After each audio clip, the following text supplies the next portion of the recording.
बोलिए सद्गुरु माता सुदीक्षा सरविंदर हरदेव सिंह जी महाराज की जय।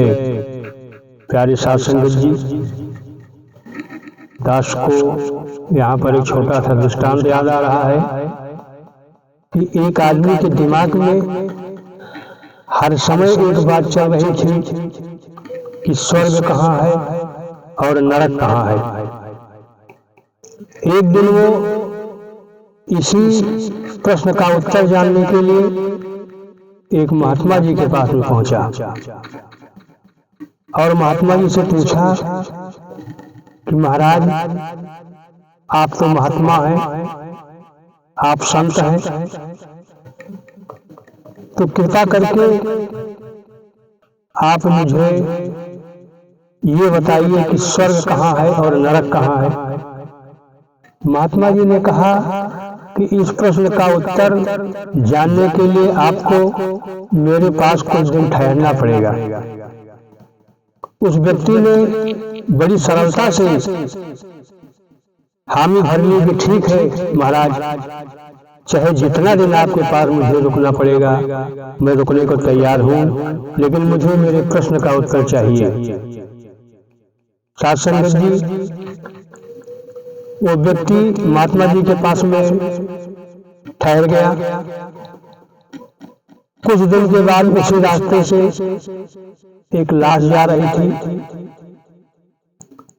और लाश को विदा करने के लिए जो भी व्यक्ति उसके साथ में थे वो सब आपस में हंस रहे थे, मुस्कुरा रहे थे। किसी के भी चेहरे पर मातम का माहौल नहीं दिखाई दे रहा था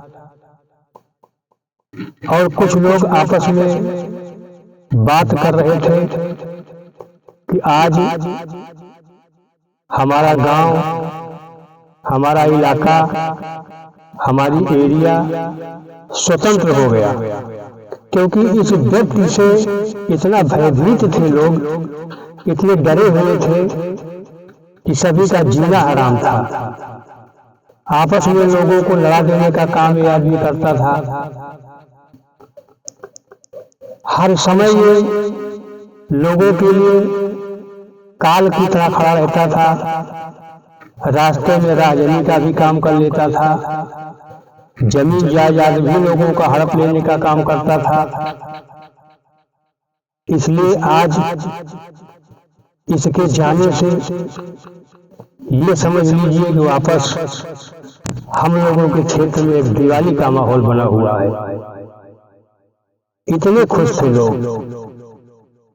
आओ साध संगत जी, लाश चली गई। फिर कुछ दिन के बाद एक लाश चली जा रही थी। लाश के साथ जो भी व्यक्ति विदा करने के लिए जा रहे थे, हर व्यक्ति की आंखों में आंसू साफ दिखाई दे रहे थे। हर व्यक्ति मातम की अवस्था में दिखाई दे रहा था और कुछ लोग उसमें भी आपस में यही विचार कर रहे थे कि आज हमारा ये पूरा गांव उजड़ा उजड़ा दिखाई दे रहा है, क्योंकि ऐसा व्यक्ति आज हमारी समाज से, हमारे बीच से चला गया कि जो हर समय सभी के दुख सुख में खड़ा रहता था। किसी के ऊपर कोई भी परेशानी आई, यह व्यक्ति हर परिस्थिति में, चाहे जैसी परिस्थिति हो, चाहे धन की जरूरत हो, चाहे बल की जरूरत हो, धन और बल दोनों के साथ में ये हर व्यक्ति के साथ खड़ा हुआ दिखाई देता था। बहुत अच्छा आदमी था। ऐसा आदमी मिलना अब बहुत ही मुश्किल है। हर समय वो व्यक्ति मुस्कुराता ही दिखाई देता था और अपनी मुस्कुराहट से हर व्यक्ति को मुस्कुराने पर मजबूर कर देता था। चाहे जितना भी दुखी व्यक्ति होता था, ये उसके सारे दुख को हर लेने का प्रयास करता था। आज ऐसा व्यक्ति हमारे बीच से चला गया। इसको सदा सदा लोग याद रखेंगे इसके कार्य को, क्योंकि इसके हर कार्य सराहनीय है। ये कभी किसी को सुख के सिवा दुख नहीं दिया। लाश चली गई साध संगत जी। कुछ दिन के बाद वो व्यक्ति महात्मा जी से कहा कि महात्मा जी, मैं आपसे एक प्रश्न पूछा हूं कि स्वर्ग और नरक कहाँ है, अभी तक आप हमारे प्रश्न का उत्तर नहीं दिए। तो महात्मा जी ने कहा कि ये बताइए कि जब से आप आए हो, जब पहले वाली लाश जा रही थी तो लोग जो उसके साथ लाश को विदा करने के लिए जा रहे थे वो आपस में क्या विचार विमर्श कर रहे थे, उनके चेहरे पर कैसा भाव था। तो उस व्यक्ति ने कहा कि महात्मा जी, पहली लाश जो विदा करने के लिए लोग लेके जा रहे थे तो हर व्यक्ति के चेहरे पर मुस्कुराहट थी, मातम का भाव किसी के भी चेहरे पर नहीं दिखाई दे रहा था। महात्मा जी ने कहा कि जब दूसरी लाश, तो उस व्यक्ति ने कहा कि जब दूसरी लाश जा रही थी तो हर व्यक्ति की आंखों में आंसू दिखाई दे रहे थे, हर व्यक्ति मातम के माहौल में था। ऐसा लग रहा था कि हर व्यक्ति दुखी है उस व्यक्ति के जाने से। महात्मा जी ने कहा यही तो नरक है और यही स्वर्ग है।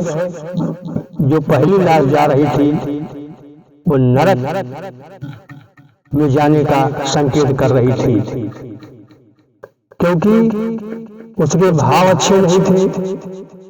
वो जब तक इस शरीर में था, उसके इस शरीर में रहने से हर व्यक्ति परेशान था, हर व्यक्ति प्रताड़ित था। तो ऐसा जीवन जीने वाला व्यक्ति सीधा नरक को जाता है।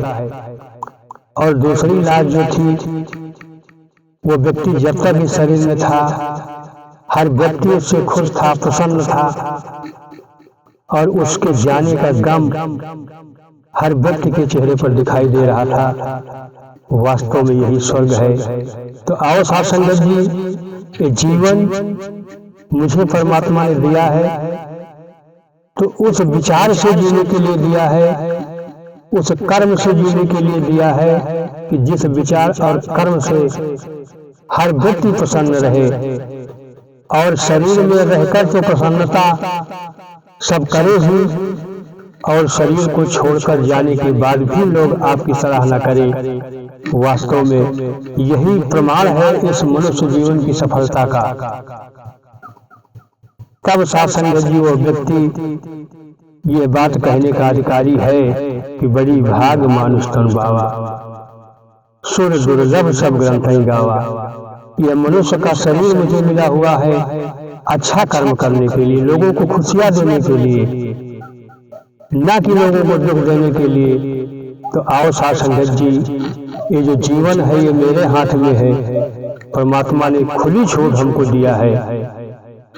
तो कुछ दिन का ये जीवन हमको मिला है, तो अच्छे कर्म करके हम इस जीवन को सुंदर बना ले। तो दास अधिक शब्दों का सहारा नहीं लेगा।